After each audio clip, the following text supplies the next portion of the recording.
हनुमानाला का बांधले साखळीने भगवान जगन्नाथाने? ऐका सुंदर कथा। जय जगन्नाथ। बेदी हनुमान। जेव्हा भगवान जगन्नाथ यांनी हनुमानाला पुरीचे रक्षण करण्याचा आदेश दिला, पण त्याला अयोध्या, कैलास, अंजना अशा वेगवेगळ्या ठिकाणी फिरण्याची आणि भगवान जगन्नाथाच्या दर्शनाला जाण्याची सवय होती। भगवान हनुमान हे हिंदू देवस्थानातील 7 अमर सचिवांपैकी एक असल्याचे मानले जाते, जे कलयुगाच्या शेवटपर्यंत जगतील। परंतु भगवान जगन्नाथ यांच्याशी हनुमानाच्या संबंधाविषयीच्या कमी प्रसिद्ध कथेशी अनेक जण परिचित नाही। तर आपण आजच्या व्हिडिओमध्ये ही कथा जाणून घेऊया। हनुमान हे हिंदू महाकाव्य रामायणाच्या मध्यवर्ती पात्रांपैकी एक आहेत आणि ते त्यांच्या सामर्थ्य, धैर्य, निस्वार्थीपणा आणि नीतिमान आचरणासाठी ओळखले जातात।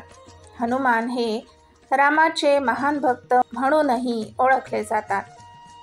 धार्मिक ग्रंथानुसार भगवान जगन्नाथ यांना श्रीरामाचा अवतार देखील मानले जाते, म्हणून सर्वात मोठा रामभक्त हनुमान ओडिशाच्या पुरी येथील सिरुली येथे भगवान जगन्नाथाच्या निवासस्थानाचे बेदी हनुमान म्हणून संरक्षण करत आहे।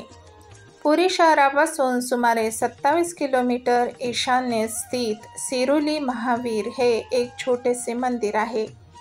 ही मूर्ती काळ्या क्लोराईडची असून तिची उंची सुमारे 10 फूट आहे। देवता आपल्या छेदलेल्या हृदयात राम आणि सीता प्रदर्शित करते। बेदी हनुमान।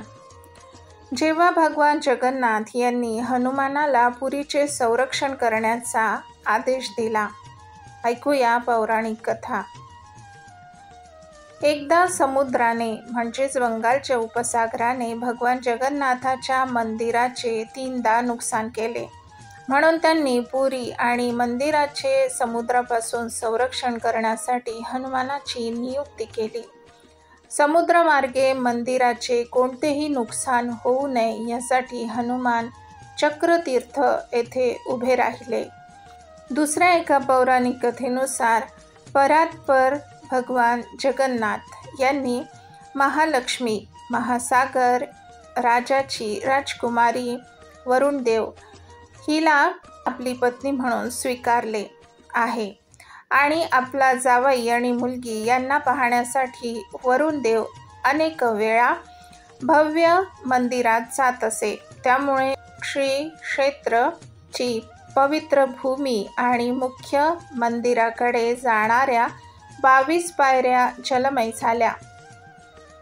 पवित्र भूमीतील लोकांना समुद्राच्या पाण्याच्या घुसखोरीमुळे नियमितपणे नुकसान सहन करावे लागले आणि त्यांनी भगवान जगन्नाथ यांच्याकडे तक्रार केली।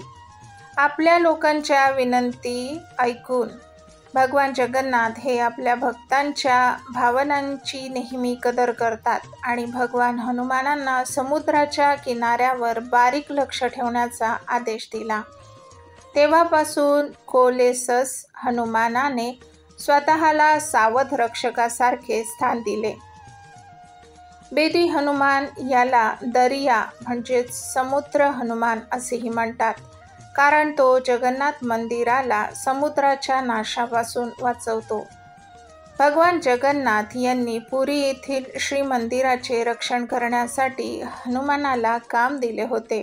असे म्हटले जाते की हनुमानाच्या घोरण्याने देवी लक्ष्मीची झोप उडाली, त्यामुळे तिने भगवान जगन्नाथ यांच्याकडे तक्रार केली आणि त्यांनी रक्षकाला हलवण्यास सांगितले। 2.5 फूट मागे आणि हनुमान सिरुली येथे स्थलांतरित झाले।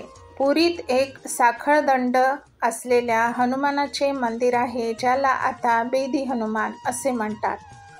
जगन्नाथ मंदिर हनुमानाने सर्व दिशांनी संरक्षित केले आहे। श्री मंदिराला 4 दरवाजे आहे। पुरी धामाचे संरक्षण करण्यास अस्त हनुमान किंवा महावीर आहे।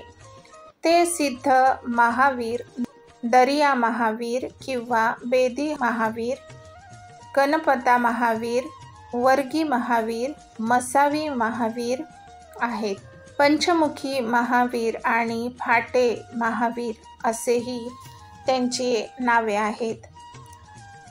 जुन्या पुराण म्हणीनुसार भगवान जगन्नाथांनी हनुमानावर येथे राहण्याची आणि जगन्नाथ मंदिराचे समुद्राच्या कोपापासून रक्षण करण्याची जबाबदारी सोपवली होती. हनुमानाने मंदिराचे रक्षण केले आहे, पण त्याला अयोध्या, कैलास, अंजना अशा वेगवेगळ्या ठिकाणी फिरण्याची आणि भगवान जगन्नाथाच्या दर्शनाला जाण्याची सवय होती. हनुमानाच्या अनुपस्थितीचा फायदा समुद्र घेत असे आणि पुन्हा पुरी, संत आणि मंदिरात समस्या निर्माण करत असत. म्हणून भगवान जगन्नाथांनी संत अग्रीसा यांना हनुमान झोपेत असताना सोन्याच्या मोठ्या साखळीने बांधण्याची आज्ञा केली. सकाळी हनुमान उठले तेव्हा त्यांना पाय हलवता येत नव्हते. त्यांनी साखळी तोडण्याचा प्रयत्न केला, पण त्यांच्या लक्षात आले की भगवानाचे नाव त्यावर राम असे लिहिले होते. ते रामाचे भक्त होते, म्हणून ती साखळी तोडू शकली नाही. म्हणून पुरीमध्ये साखळदंड हनुमानाचे मंदिर आहे.